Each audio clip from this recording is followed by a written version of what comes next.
Welcome to You Got Hope Chemistry. I'm Hope, and you're about to learn some chemistry.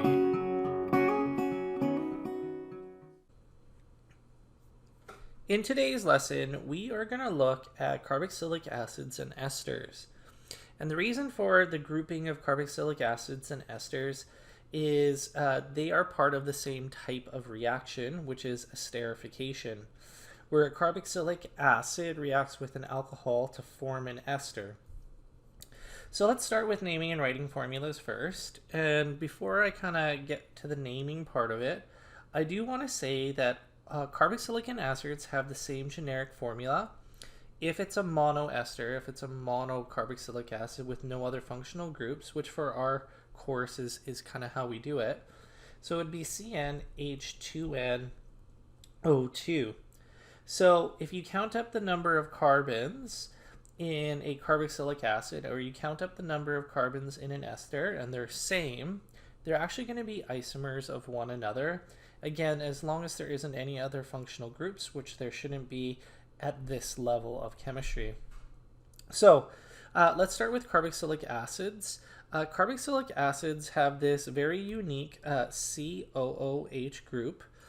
We have talked about carboxylic acids quite a bit in acid-base equilibrium, so COOH, that's what it looks like. In terms of being an acid, it's this H that ionizes and reacts with water to form hydronium. So that's just a bit of review. Now, in terms of naming a carboxylic acids always end with the name oic acid. So you can name it like an alkane, then you would drop the E, and then you would add oic acid to it. The great thing about carboxylic acids is you don't ever really have to find carbon number one. Carbon number one is always the carbon which is attached to the COOH group. This is carbon number one. And so you never have to say one oic acid because it is always on carbon number one, and you always know your reference point. It's always going to be that carbon. So what you would do is you find your longest continuous chain containing the carboxylic group, which of course would be that one there. So I would call this propane. And then what I would do is drop the E, so no E, propane becomes propan. And then I just toss on a oic acid. Now, in terms of its generic formula, we would be C3H2 times 3O2. And so you're going to have C3H6O2 for propanoic acid. The next one we're going to look at is a line diagram. And so what I'm going to do is I'm going to draw my carbons in the carboxylic acid, and I can notice already that there are some branches. So I'm going to find the longest continuous chain that contains the carboxylic acid, which is actually the straight chain right through the middle. I got 6 here. If I went down like this, it would be 5. If I went up like this, it would be 5. So the longest chain is highlighted yellow there. And then I'm going to number the carbons, knowing that this is carbon number 1. So 1, 2, 3, 4, 5, 6. And then I have to address the naming of the branches. So this would be an ethyl group, and I know that this is a methyl group. And so it's got to be alphabetical order, which means ethyl has to go first. So I'm going to start with that. This would be a 3-ethyl. 4-methyl, and then again I'm going to go with the longest continuous chain. I'm going to write sorry, I forgot the L there. The longest continuous chain, so this would be hexane, and then I erase the E, so hexane, and then toss on the oic acid part of the name. Now in order to count up the number of carbons to do this formula, eth is 2, meth is 1, hex is 6.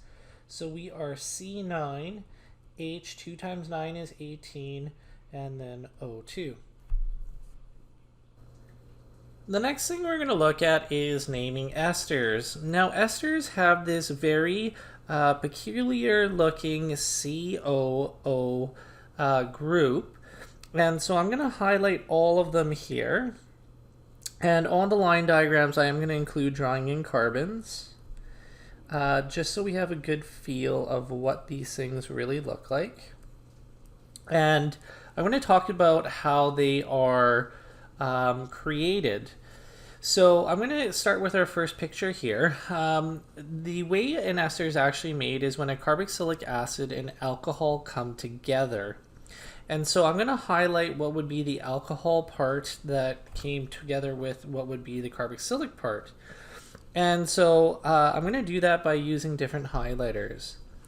This carbon here attached to this O was part of an original alcohol. This was a methanol that lost its hydrogen and joined up with a carboxylic acid, which lost its OH group.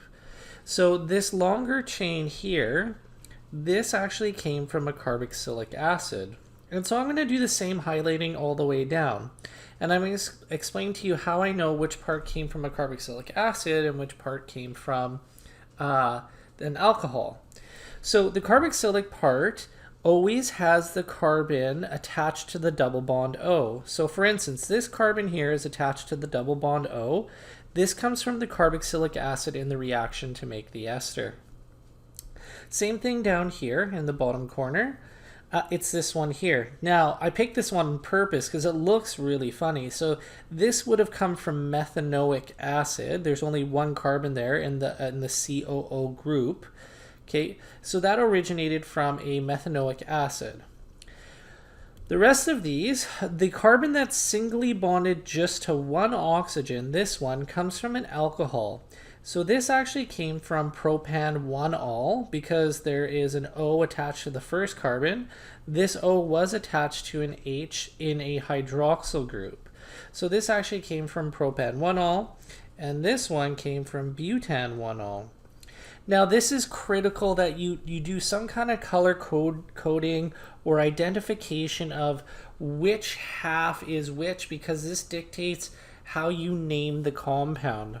So this is the first and only organic compound we're going to look at naming where there's actually a gap in the name.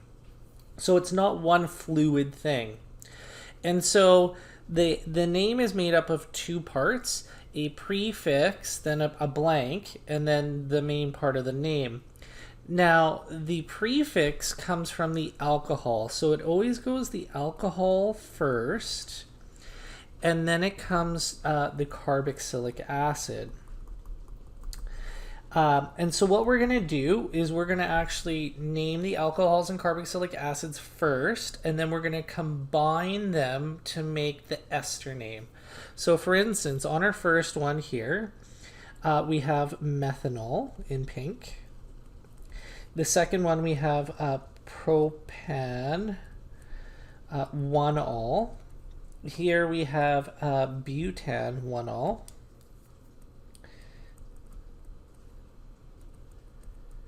Okay, and for the carboxylic acids, we have 4 carbons here. So this would be butan oic acid. The next one would be ethanoic acid, because there are 2 carbons. Again, 4 carbons here would be butanoic acid, 2 carbons here would be ethanoic acid, and our last one with 1 carbon would be methanoic acid. And again, the reason I picked this last line diagram at the bottom is it looks really weird that it kind of has this bend. There's nothing coming off the other side. There's nothing wrong with that diagram. It's just there's only 1 carbon, and realistically there would be a hydrogen over here, but in line diagrams we never show the hydrogens unless they're part of a hydroxyl group. So now let's look at the ester names. And so the way you would make the ester name is you would take your alcohol and you would just turn it into a branch name. So methanol would become methyl. The propan 1-ol would just become propyl. The butan 1-ol would just become butyl. There is no location needed because it's attached directly to the to the oxygen in the ester link by the first carbon. So it's just methyl, propyl, butyl. And then for the butanoic acid part, I would keep the butan, and I would keep the ethan, and I would keep the methan. And then all you do is you tack on an O8. So butan, O8. The O8 is telling us that we have an ester link. O8, O8. So in terms of naming, it's not too bad. My biggest thing for students to do is I always highlight my COO group one color, like I've done here in yellow. Then I highlight the carbon which is attached to the double bond O, and that's the parent chain. And so I did that in all of them. And then I highlight the part that's carbon attached to a single bond O, a different color. And I've just memorized that the single bond to carbon, that is the first part of my name. I often call it the child part of the name. It comes first. And then the parent part of the name comes second. And then you just drop the E and make it an O8. Or in this case, I've written it as a carboxylic acid, so I drop the oic acid and I add O8. In terms of the molecular formula, you just count up the total number of carbons. So in this case, meth is 1, but is 4, and so it's a total of 5. I got a little ahead of myself there. So C5, H2 times that number, 10, O2. Our next one here, propyl ethanoate. Propyl is 3, eth is 2. That's a total of 5. It's got the exact same formula. Those are isomers of one another. So again, if you look at the first two, you've got 1, 2, 3, 4, 5. 1, 2, 3, 4, 5. Those are isomers of one another. The last one here, a butan and a meth. Again, this is going to have the exact same formula. This is 4 and 1, so this is 5, so C5H10O2. So in the next section, we're going to look at drawing one carboxylic acid and one ester. So starting with the carboxylic acid, let's come up with the formula. It says 2-methylpropanoic acid, so meth is 1 and prop is 3. So C4, and then it's 4 times 2 is 8, and O2. So this should be C4H8O2. Now I always like drawing my carboxylic acids with the carboxylic group. So that would be an HO attached to a C, double bond O. There's my carboxylic group. I need 3 more carbons, so 1, 2, 3. I got to make sure the carbons have 4 bonds. So we have 1, 2, 3, 4, 5, 6, 7 extra hydrogens there. And then what I do is I just start at the hydrogen on the right, and I make sure I have the right amount of hydrogens. So I've got 1, 2, 3, 4, 5, 6, 7, 8. That's 8. 4 carbons, 2 oxygens, and we are good. Okay, so in the next one, we do clump up some of these things. So in a condensed structural, I'll have the OH together, C double bond O, and then I have a CH2, CH2, CH3. In terms of a line diagram, I always like to start with my hydroxyl group, which is part of the carboxylic acid. I'm going to make a little bit of a shorter line and then a longer line. Again, we generally use that shorter line when we're attaching it to something other than a carbon. I'll do my double bond O. So there's my carboxyl group. So now I have 1 carbon, 2 carbons, 3, and 4. In terms of my ester, let's do the the molecular formula as well. So meth is 1, prop is 3. It's going to be the same formula as above. So it's C4, H2 times 4 is 8, O2. So we have isomers between these two because they have the same number of carbons, and because they both have 2 oxygens, it's all going to work out the same. So we have C4H8O2. Now I always like to start with my what came from the alcohol, or my methyl group or my ethyl group, my first part of the name. So I'm going to start by going C, that's my meth, and then it's directly bonded to an O, okay? And I'm going to make sure it has enough carbons, or hydrogens I should say, so there we go. And then I'm going to do my propanoate part. So I need 3 carbons, 1, 2, 3. The carbon that's directly bonded to the O here needs to have the double bond O to make the ester link. Again, this is called an ester link. And I've got to make sure all the carbons are filled to capacity. I'll then mark off one of the hydrogens, and I'm going to count up the number of hydrogens to make sure I haven't made a silly mistake. So I have 1, 2, 3, 4, 5, 6, 7, 8. Perfect. 1, 2, 3, 4 carbons, 2 oxygens. Fantastic. So now for my condensed structural, I have a CH3 group. This is attached to an O, so that would be the methyl group. This is then attached to a C double bond O. And then I have a CH2 and a CH3. Now, drawing esters in line diagrams can be quite awkward. And so what I always kind of do is start drawing in the middle of my area, and I always start with the ester group. So I will actually start with doing something like that. So that's the carbon here. That's that carbon here. And I double bond it to an O. And then I have an O.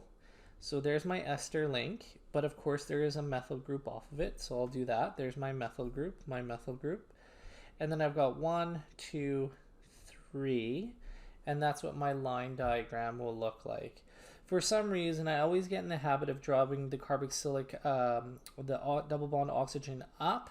They don't always do that in textbooks or questions. It's just a habit I've always got into. So again, I just want to make sure everybody understands how to interpret this diagram. That CH3 is this right here. Obviously, our ester link is there. And then, you know, the 3 carbons would be 1, 2, 3. So we've already looked at figuring out isomers for carboxylic acids, and of course carboxylic acids and esters have that same formula.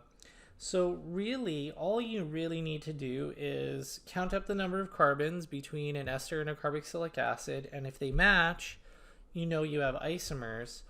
Now, since we've done that with pictures already a lot, the other way we'll talk about it is just looking at a couple of names. So if I had something like butyl ethanoate,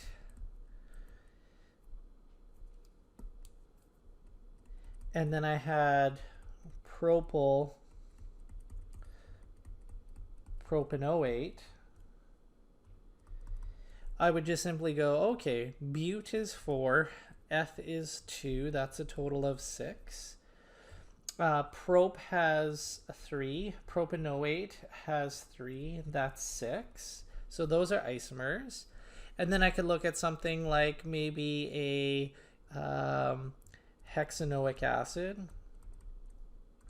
which is obviously quite easy. That has 6, that would be an isomer. Or maybe something like a 2-methyl pentanoic acid. And again, this would be 1, this would be 5, so that's a total of 6. And since they all have this formula, whether you're an oic acid or you're an O8, as long as the number of those carbons match up, you're good to have an isomer. In terms of intermolecular forces, dealing with the compounds we have been looking at in terms of hydrocarbons, halides, alcohols, carboxylic acids, and esters, carboxylic acids have the strongest intermolecular forces compared to any other compound when we are of similar size.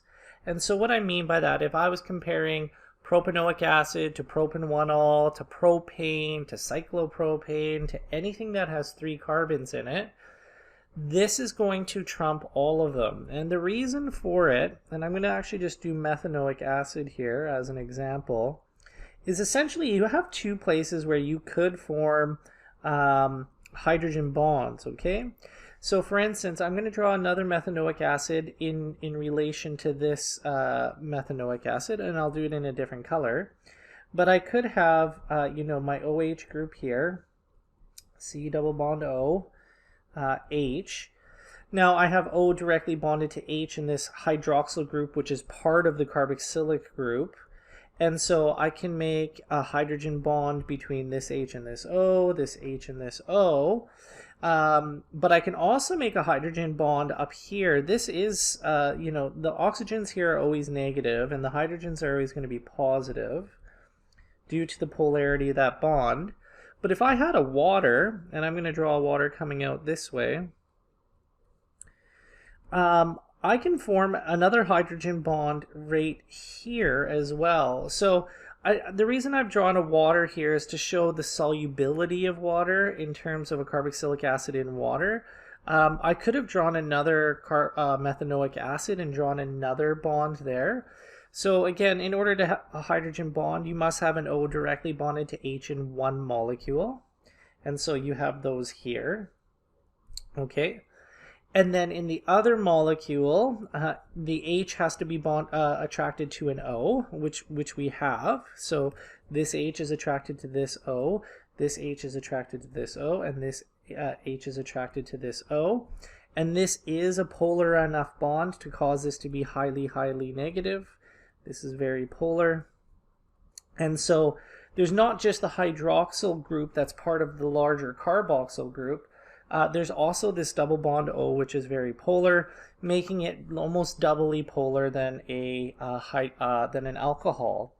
So it is very soluble with a few carbons, but very insoluble with many carbons.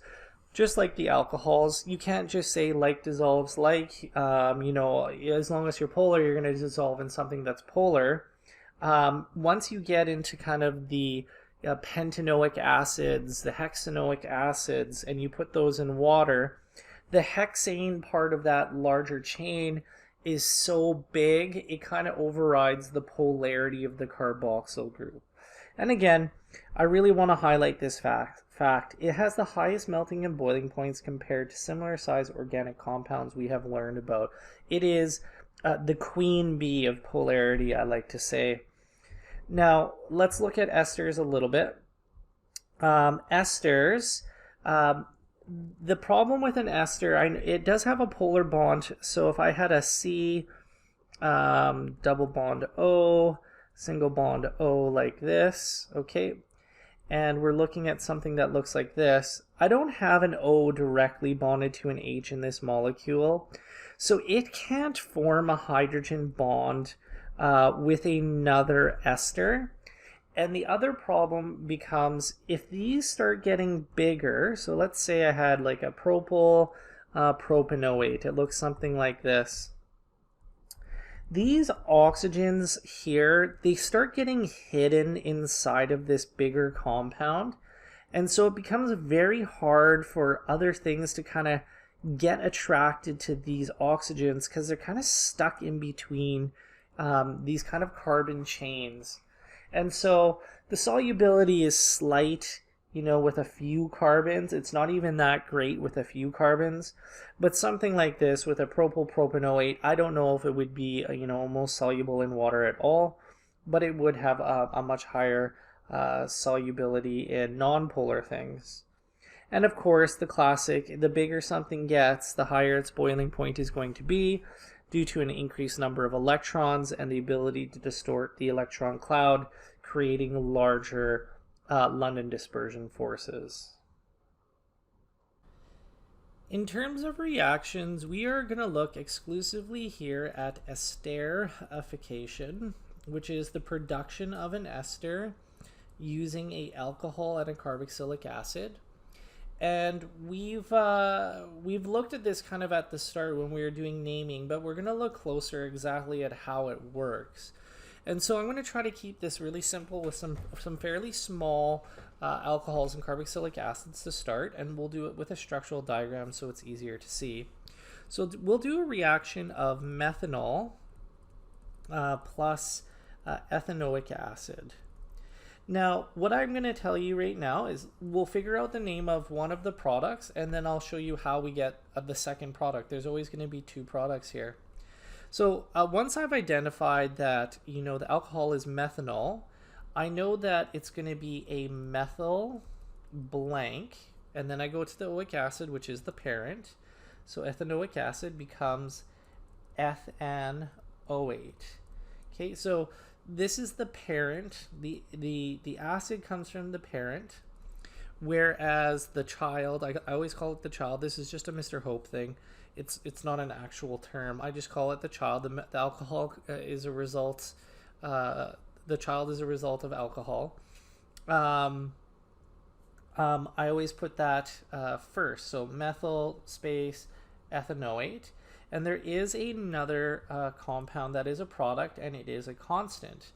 And that other product is water. You're always going to produce a water molecule for every ester link produced. So let's draw this. I've got HCHOH, and then I've got ethanoic acid, and I'm going to line the two functional groups up to one another. So what I mean by that is I'm going to go HOC double bond O C. Okay, so here's my ethanoic acid. So ethanoic acid, methanol. And what happens is the H from the alcohol, now this is a very polar bond, so this H is being very weakly held, leaves, and it bonds with the OH, which I call it is a hydroxyl group attached to this C, but I mean the C also has an O on it. So it takes the hydroxyl group from the carboxyl and it forms one of the products. So we'll just draw the products underneath. So one of the products is then HOH. This is my HOH. Then what happens is you form a new bond between this carbon and this oxygen to create your ester link. So what I'm going to do is I'm going to color code this now on the left here in order for you to better see. So this would be the C in the methanol. We're going to make this one color. So I'm going to have plus HCO, and I have the other H's here. And this is going to bond, and I'm going to do this in the pink like I've done above, to this carbon. And there you go. You can see the product, which is, here is my C double bond O. My parent contains the CC, that's ethanoate. And then my carbon here is singular, so that's the methyl ethanoate. I hope you have enjoyed this lesson of You Got Hope Chemistry. See you next time.